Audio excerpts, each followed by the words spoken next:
Welcome to Literary Criticism. Today let's discuss about the literary criticism of Dr. Samuel Johnson. Dr. Johnson, he was born on 18th September 1709 in a room above his father's bookshop. At the age of 3, there was a sign of exceptional intelligence in Dr. Johnson. He was very intelligent. So, his mother was Sarah and his father was Michael Johnson. They were very happy of his knowledge. But he was a curious combination of the invalid and the prize fighter.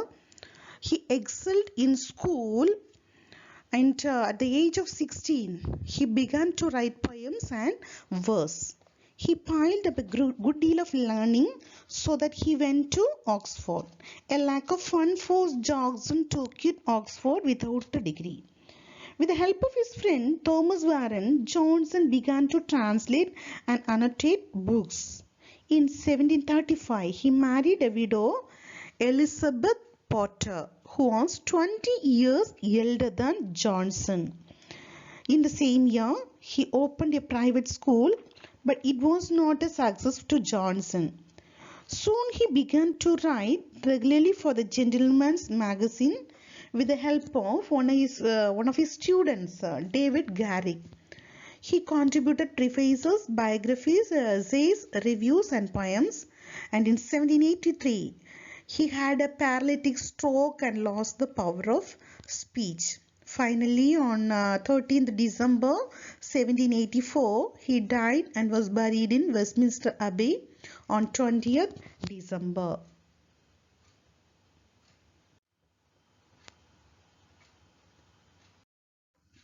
His literary works. In 1745, there is a turning point in Johnson's life. He published a pamphlet on Shakespeare's Macbeth, which won the praise of Warburton. He began to occupy himself the idea of preparing an English dictionary. He began to prepare this dictionary. So, in 1947, he published his plan for a dictionary of the English language addressed to Lord Chesterfield, in which he set out the intended scope and nature of the work. In 1749, his poem Vanity of Human Wishes, it was published. He wrote for the Rambler and then it appeared as a book. Johnson worked 10 years for the dictionary and in April 1755, that is 3 years after the Rambler, the dictionary was published. So now the Oxford University awards him an honorary degree for the publication of the dictionary. After the publication of the dictionary from 1758 to 1760, he produced a weekly paper called The Idler of the same character as the Rambler.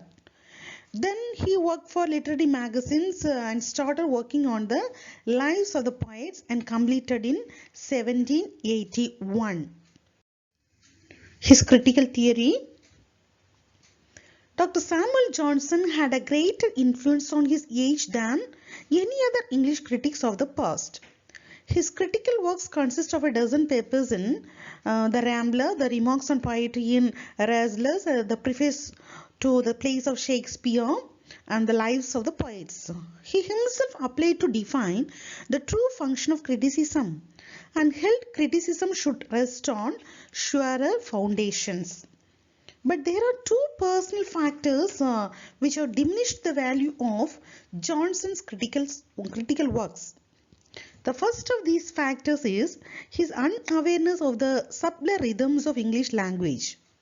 The second factor is Johnson's massive rationality, which is at once a strength and a weakness. There were the rules of the ancients and the neoclassics, but Dr. Johnson says that they were subject to change, for every new genius produces some innovation which when invented and approved subverts the rules which the practice of foregoing authors had established. They could be divided into two categories, the fundamental and indispensable. It is based on nature and reason and were merely useful and convenient, deriving their force from earlier practice. So the writers were free to follow or not to follow the later. He says, it ought to be the first endeavor of a writer to distinguish nature from custom, to know whether what has followed the essential principles or not. Johnson suggests a test known as the test of time, that is, the length of duration and continuance of esteem. It is just the representation of great nature. He regarded the best evidence of its merit as the general and continued approbation of mankind. Johnson is a neoclassical critic and stands for liberty. Neoclassical criticism lays down the principle to regulate the art of writing. The historical approach. According to Johnson, literature is not written to a fixed pattern, but it is conditioned by the writer's age and environment. Historical approach seeks to understand a literary work by investigating the social, cultural, and intellectual context that produced it. The historical critics has to understand the effect of the literary work.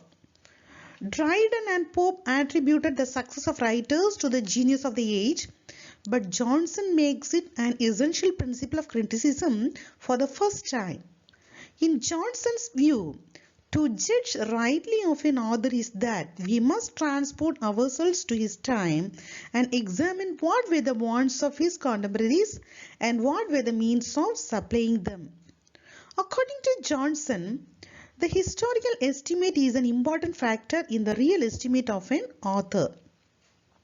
He seems simply indifferent to what was a paradox for him, namely Milton with his more republican sentiments have written The Paradise Lost and everts this issue in a few dismissive phrases.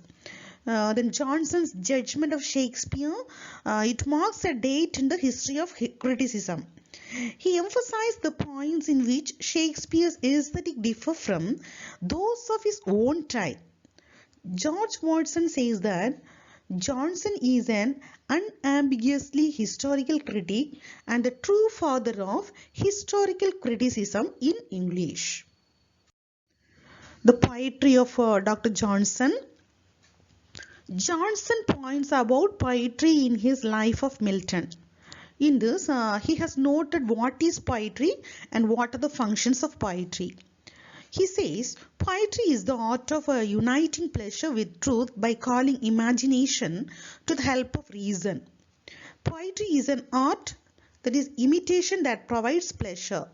There should be truth, imagination and reason. In the preface to Shakespeare, Johnson says, the end of writing is to instruct, but the end of poetry is to instruct by pleasing. Poetry is an imitation of life which has an universal appeal. His view largely falls under Horace and the French neoclassicists. So poetic imitation of Dr. Johnson is a general nature. The kinds of poetry. Dr. Johnson highly approves of poetry which teaches universal truth derived from a deep understanding of morality, a sympathetic interpretation of humanity, and a thorough knowledge of external nature. It is his opinion that the type of literature that most nearly approaches the ideal of poetic perfection is the epic. Epic poetry undertakes to teach the most important truth by the most pleasing precepts and therefore relates some great event in the most affecting manner. He rejected pastoral poetry and Pindaric ode. He praised Milton's Paradise Lost but criticized Lycidas because there is no nature, no truth, no art and nothing new. Next, versification. Regarding the versification, he uses regular meters and rhymes for English verse. because meter or rhythm alone is insufficient to make it musical. He preferred the heroic couplet to all other stanza forms. Verse may be melodious and pleasing. Johnson says, the great pleasure of verse arises from the known measure of lines and the uniform structure of the stanza. He states, blank verse seems to be verse only to the eye. It has neither the easiness of prose nor the melody of numbers. Poetic diction. Here he says all words are not fit for poetical use. The words that are too familiar or too remote can defeat the purpose of a poet. That is, he defines the language of poetry. He says the diction of poetry is a system of words at once refined from the grossness of domestic use and free from the harshness of terms appropriated to particular arts. So poetry is to speak an universal language. Poetic diction stands for the test of universality. Johnson recognized one of the difficulties inherent in a rule, that is, the impossibility of agreeing upon what words are low. That is, the impossibility of agreeing upon what words are low. His views on diction illustrate his tendency to compromise. The use of similes are noteworthy. He says a simile must be perfect and illustrate and ennoble the subject. The great purpose of a didactic poetry is instruction. In this, a simile may be praised which illustrates, though it does not ennoble. So, simile is said to be a short episode and ludicrously called comparisons with a long tale. Then drama and its nature. Dr. Johnson considered the different aspects of the dramatic art, such as its nature, unities, dramatic pleasure, and the tragic comedy.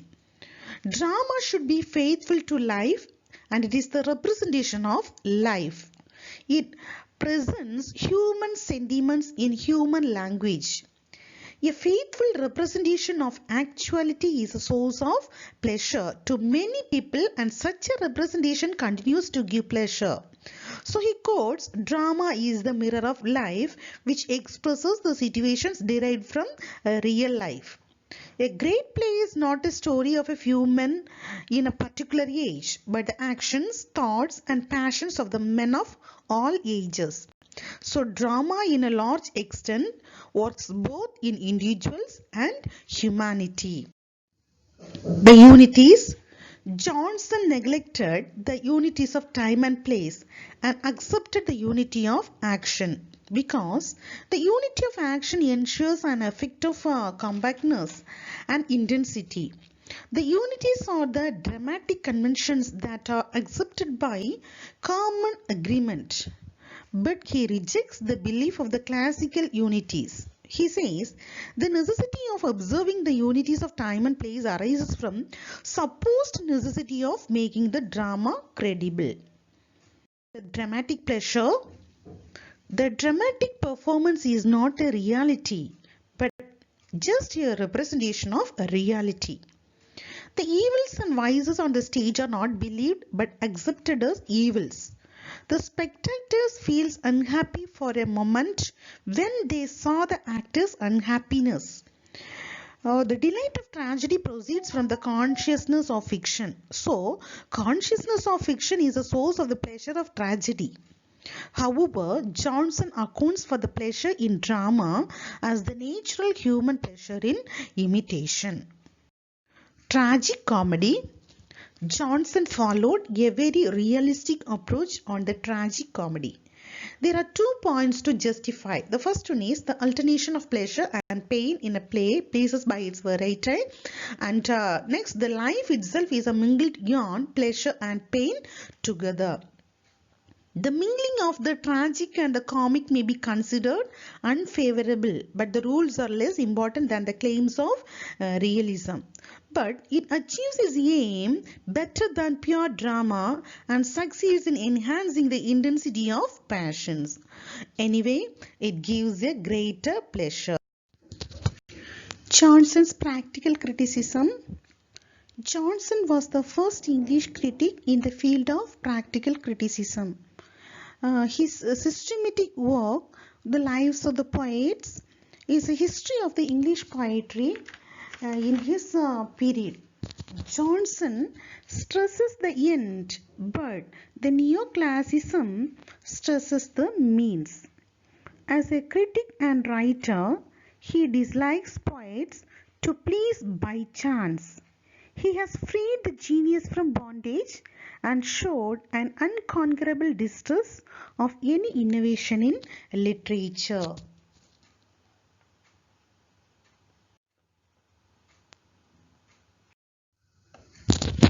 So Johnson is the last great critic of the neoclassical school who had a code for conduct for the writer and critic.